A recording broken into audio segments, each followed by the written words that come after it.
Je bénirai l'Éternel en tout temps. Ses louanges seront toujours dans ma bouche. Oh, j'aime qu'on ait un problème. Et puis qu'elle est content comme ça. Ah, m'pas caché, Dieu. Depuis m'commence li Bible moi chaque jour, m'senti charge problème moi yo sorti sous dôme. Oh, si c'est comme ça, moi pour aller couvrir acheter un Bible. Dégagez au marché. Mais en attendant, ou qu'attendez radio télévision d'espoir? Radio Vision d'Espoir. Oh, moi t'attendais une annonce comme ça, oui. Mais qui ça a te dit? Lecture de la Bible en un an. Une émission qui vous accompagne à la découverte des trésors cachés de la parole de Dieu sur Radio Télévision d'Espoir. Chaque jour de 11h à 11h30 du matin, excepté mercredi 5h30, 6h de l'après-midi, samedi 7h30, 8h du matin, avec les sœurs Chantal Saint-Hubert, Claude Louis Orisma. Et votre servante, Maudeline Maurice Hilaire.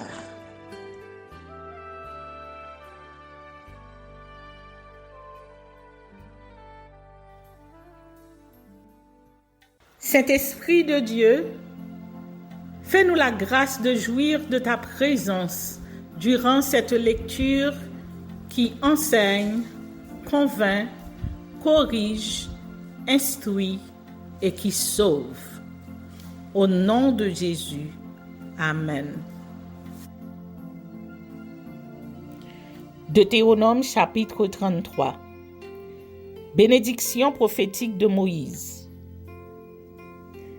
Voici la bénédiction par laquelle Moïse, homme de Dieu, bénit les enfants d'Israël avant sa mort. Il dit: L'Éternel est venu du Sinaï, il s'est levé sur eux de Séhir, il a resplendi de la montagne de Paran, et il est sorti du milieu des saintes myriades. Il leur a de sa droite envoyé le feu de la loi. Oui, il aime les peuples, tous ses saints sont dans ta main. Ils se sont tenus à tes pieds, ils ont reçu tes paroles. Moïse nous a donné la loi, héritage de l'assemblée de Jacob. Il était roi en Israël, quand s'assemblaient les chefs du peuple et les tribus d'Israël. Que Ruben vive et qu'il ne meure point, et que ses hommes soient nombreux. Voici sur Juda ce qu'il dit. Écoute, ô Éternel, la voix de Juda, et ramène-le vers son peuple. Que ses mains soient puissantes, et que tu lui sois en aide contre ses ennemis. Sur Lévi, il dit: Les Thummim et les Urim ont été confiés à l'homme saint que tu as tenté à Massa et avec qui tu as contesté aux eaux de Mériba. Lévi dit de son père et de sa mère: Je ne les ai point vus. Il ne distingue point ses frères, il ne connaît point ses enfants, car ils observent ta parole et ils gardent ton alliance. Ils enseignent tes ordonnances à Jacob et ta loi à Israël. Ils mettent l'encens sous tes narines et l'holocauste sur ton autel. Bénis sa force, ô Éternel, agrée l'œuvre de ses mains, brise les reins de ses adversaires et que ses ennemis ne se relèvent plus. Sur Benjamin, il dit: C'est le bien-aimé de l'Éternel. Il habitera en sécurité auprès de lui. L'Éternel le couvrira toujours et résidera entre ses épaules. Sur Joseph, il dit: Son pays recevra de l'Éternel en signe de bénédiction le meilleur don du ciel, la rosée, les meilleures eaux qui sont en bas, les meilleurs fruits du soleil, les meilleurs fruits de chaque mois, les meilleurs produits des antiques montagnes, les meilleurs produits des collines éternelles, les meilleurs produits de la terre et de ce qu'elle renferme. Que la grâce de celui qui apparut dans le buisson vienne sur la tête de Joseph, sur le sommet de la tête du prince de ses frères, de son taureau premier-né Il a la majesté. Ses cornes sont les cornes du buffle. Avec elles, il frappera tous les peuples, jusqu'aux extrémités de la terre. Elles sont des myriades d'Éphraïm, elles sont les milliers de Manassé. Sur Zabulon, il dit, « Réjouis-toi, Zabulon, dans tes courses, et toi, Issachar, dans tes tentes. » Ils appellent les peuples sur la montagne. Là, ils offriront des sacrifices de justice, car ils suceront l'abondance de la mer et les trésors cachés dans le sable. Sur Gad, il dit, « Béni soit celui qui met Gad au large. » Gad repose comme une lionne. Il déchire le bras et la tête. Il a choisi les prémices du pays, car là est caché l'héritage du législateur. Il a marché en tête du peuple. Il a exécuté la justice de l'Éternel et ses ordonnances envers l'Éternel. Sur Dan, il dit, « Dan est un jeune lion qui s'élance de Basan. » Sur Nephtali, il dit, « Nephtali, rassasié de faveur et comblé de bénédictions de l'Éternel, prend possession de l'Occident et du Midi. » Sur Aser, il dit, « Béni soit Aser entre les enfants d'Israël, qu'il soit agréable à ses frères et qu'il plonge son pied dans l'huile. Que tes verrons soient de fer et d'airain et que ta vigueur dure autant que tes jours. Nul n'est semblable au Dieu d'Israël. Il est porté sur les cieux pour venir à ton aide. Il est avec majesté porté sur les nuées. Le Dieu d'éternité est un refuge et sous ses bras éternels est une retraite. Devant toi, il a chassé l'ennemi et il a dit, « Extermine. » Israël est en sécurité dans sa demeure. La source de Jacob est à part, dans un pays de blé et de moût, et son ciel distille la rosée. Que tu es heureux, Israël. Qui est comme toi? Un peuple sauvé par l'Éternel, le bouclier de ton secours et l'épée de ta gloire. Tes ennemis feront défaut devant toi, et tu fouleras leurs lieux élevés. Deutéronome chapitre 34. Mort de Moïse. Moïse monta des plaines de Moab sur le mont Nebo, au sommet du Pisga, vis-à-vis de Jéricho, et l'Éternel lui fit voir tout le pays. Galaad jusqu'à Dan, tout Nephtali, le pays d'Éphraïm et de Manassé, tout le pays de Juda jusqu'à la mer occidentale. Le Midi, les environs du Jourdain, la vallée de Jéricho, la ville des palmiers jusqu'à Thior. L'Éternel lui dit, « C'est là le pays que j'ai juré de donner à Abraham, à Isaac et à Jacob, en disant, je le donnerai à ta postérité. Je te l'ai fait voir de tes yeux, mais tu n'y entreras point. » Moïse, serviteur de l'Éternel, mourut là, dans le pays de Moab, selon l'ordre de l'Éternel. Et l'Éternel l'enterra dans la vallée au pays de Moab, vis-à-vis de Beth-péor. Personne n'a connu son sépulcre jusqu'à ce jour. Moïse était âgé de 120 ans lorsqu'il mourut. Sa vue n'était point affaiblie et sa vigueur n'était point passée. Les enfants d'Israël pleurèrent Moïse pendant 30 jours dans les plaines de Moab, et ces jours de pleurs et de deuil sur Moïse arrivèrent à leur terme.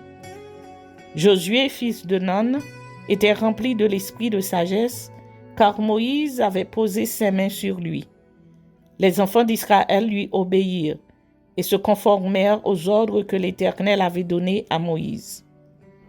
Il n'a plus paru en Israël de prophète semblable à Moïse, que l'Éternel connaissait face à face. Nul ne peut lui être comparé pour tous les signes et les miracles que Dieu l'envoie à faire au pays d'Égypte, contre Pharaon, contre ses serviteurs et contre tout son pays, et pour tous les prodiges de terreur que Moïse accomplit à main forte sous les yeux de tout Israël.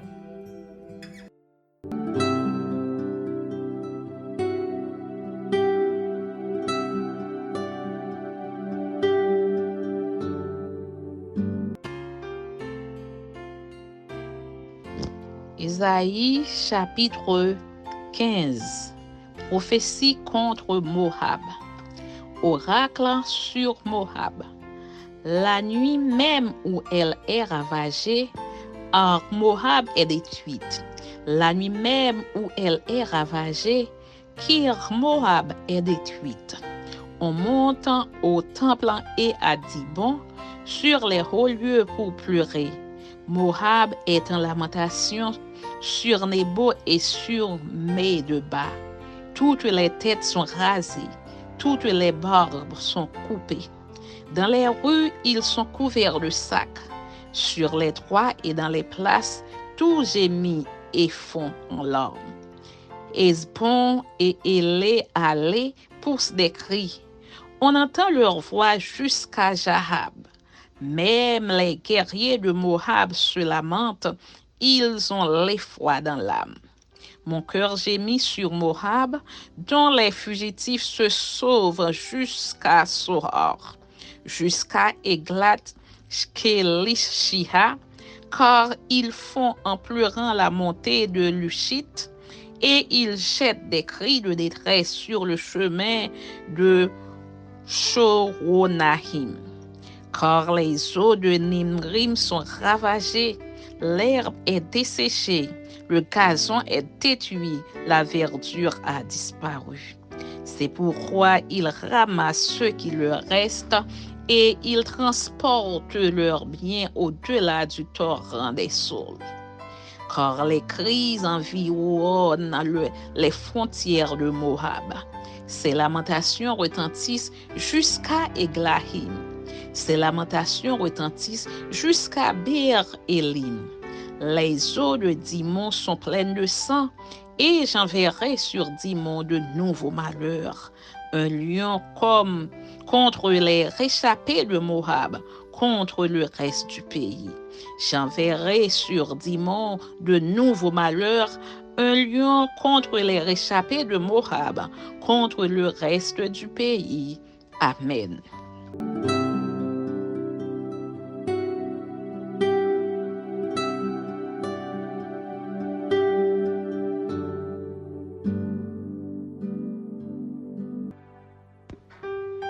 Première épître de Paul aux Corinthiens. Introduction à la première épître aux Corinthiens.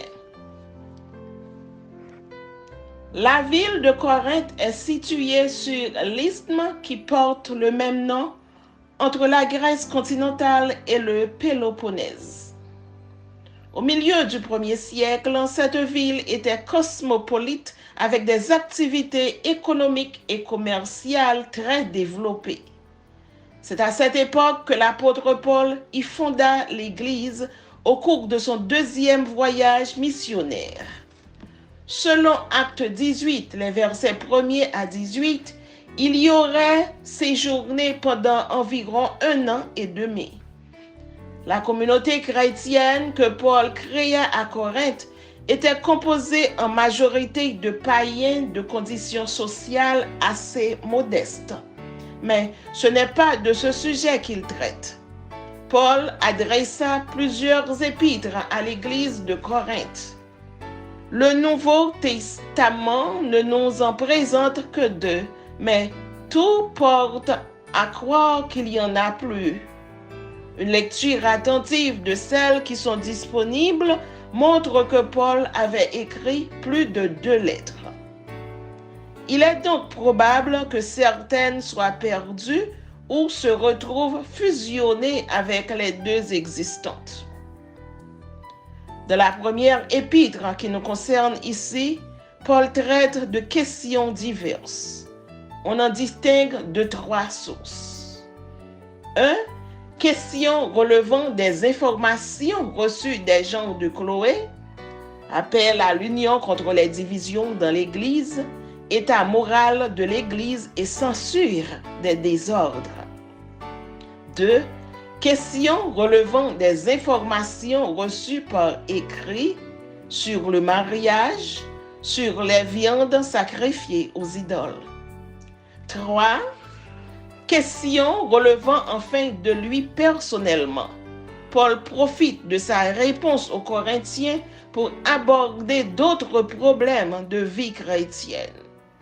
La tenue des femmes dans les assemblées religieuses, la célébration du repas du Seigneur, les dons spirituels, la charité, dons des langues et dons de prophétie, la résurrection, collecte pour les chrétiens de Jérusalem, projets de voyage et informations diverses. Le caractère épistolaire de l'écrit se ressort au début par les adresses et salutations et à la fin par des exhortations. Un Corinthien n'a pas un message précis.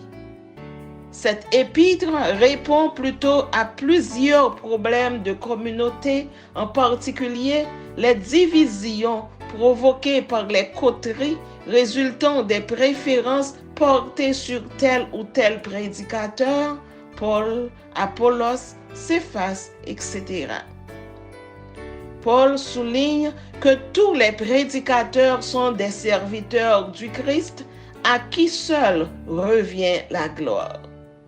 C'est dans cette même perspective qu'il apporte des réponses aux diverses questions qui se posaient dans l'église de Corinthe, que nous venons de voir ci-dessus. Un Corinthien rapporte sous une forme catéchétique la substance de la bonne nouvelle que Paul confirme avoir reçue et qu'il transmet en 1 Corinthiens 15, les versets 1 à 4. Le condensé de cette bonne nouvelle, le voici.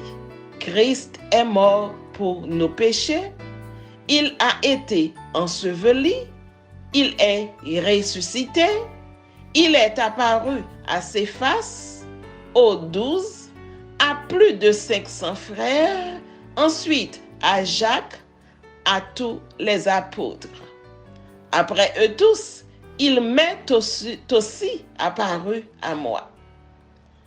Sachant que Paul aurait écrit cette épître à Éphèse entre l'an 56 et 57, c'est-à-dire avant la rédaction des évangiles, on peut conclure que son évangile est de la source orale, à savoir la tradition des premiers chrétiens relative à la personne et l'œuvre de Jésus-Christ, qu'il se transmettait de bouche à oreille, de communauté en communauté, de génération en génération. La mort et la résurrection de Jésus-Christ constituaient donc le cœur de la bonne nouvelle et portant le centre de la foi chrétienne. C'est autour de cet événement que les premiers chrétiens vont bâtir les affirmations fondamentales de la proclamation évangélique à partir desquelles ils combattaient les erreurs et les hérésies de ceux qui niaient la résurrection des morts. C'est tout à fait ce que Paul fait dans cette épître.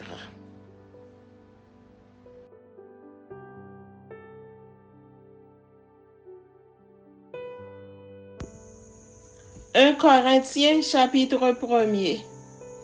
Adresse et salutation.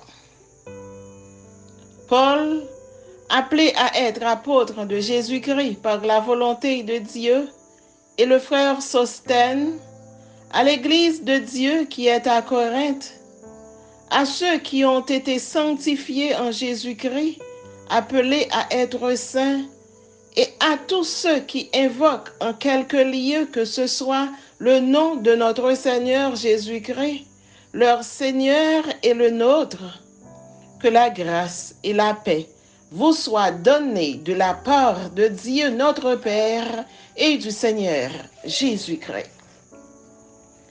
Action de grâce pour les dons accordés aux Corinthiens. Appel à l'union. Je rends à mon Dieu de continuelles actions de grâce à votre sujet pour la grâce de Dieu qui vous a été accordée en Jésus-Christ. Car en lui, vous avez été comblés de toutes les richesses qui concernent la parole et la connaissance, le témoignage de Christ ayant été solidement établi parmi vous, de sorte qu'il ne vous manque aucun don dans l'attente où vous êtes de la manifestation de notre Seigneur Jésus-Christ. Il vous affermira aussi jusqu'à la fin pour que vous soyez irréprochables au jour de notre Seigneur Jésus-Christ. Dieu est fidèle, lui qui vous a appelés à la communion de son Fils, Jésus-Christ, notre Seigneur. Je vous exhorte, frères, par le nom de notre Seigneur Jésus-Christ, à tenir tous un même langage et à ne point avoir de division parmi vous, mais à être parfaitement unis dans un même esprit et dans un même sentiment. Car, mes frères, j'ai appris à votre sujet par les gens de Chloé qu'il y a des disputes au milieu de vous. Je veux dire que chacun de vous parle ainsi. Moi, je suis de Paul, et moi d'Apollos, et moi de Céphas, et moi de Christ. Christ est-il divisé? Paul a-t-il été crucifié pour vous, ou est-ce au nom de Paul que vous avez été baptisés? Je rends grâce à Dieu de ce que je n'ai baptisé aucun de vous, excepté Crispus et Gaius, afin que personne ne dise que vous avez été baptisés en mon nom. J'ai encore baptisé la famille de Stéphanas. Du reste, je ne sache pas que j'ai baptisé quelque autre personne. La sagesse du monde et la sagesse de Dieu. Caractère et but de la prédication de Paul. Ce n'est pas pour baptiser que Christ m'a envoyé, c'est pour annoncer l'évangile, et cela sans la sagesse du langage, afin que la croix de Christ ne soit pas rendue vaine.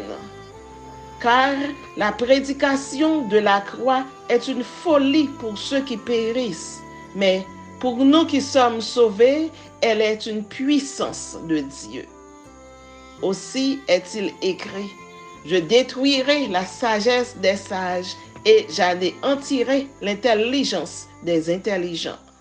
Où est le sage? Où est le scribe? Où est le disputeur de ce siècle? Dieu n'a-t-il pas convaincu de folie la sagesse du monde?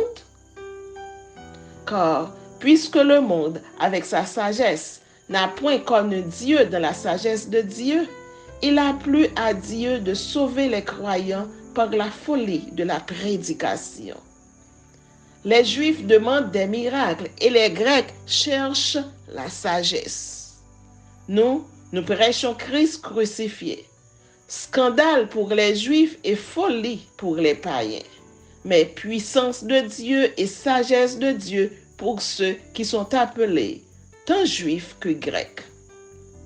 Car la folie de Dieu est plus sage que les hommes, et la faiblesse de Dieu est plus forte que les hommes. Considérez, frères, que parmi vous qui avez été appelés, il n'y a ni beaucoup de sages selon la chair, ni beaucoup de puissants, ni beaucoup de nobles. Mais Dieu a choisi les choses folles du monde pour confondre les sages. Dieu a choisi les choses faibles du monde pour confondre les fortes. Et Dieu a choisi les choses viles du monde et celles qu'on méprise, celles qui ne sont point, pour réduire à néant celles qui sont, afin que nulle chair ne se glorifie devant Dieu. Or, c'est par lui que vous êtes en Jésus-Christ, lequel, de par Dieu, a été fait pour nos sagesse, justice et sanctification et rédemption, afin, comme il est écrit, que celui qui se glorifie dans le Seigneur.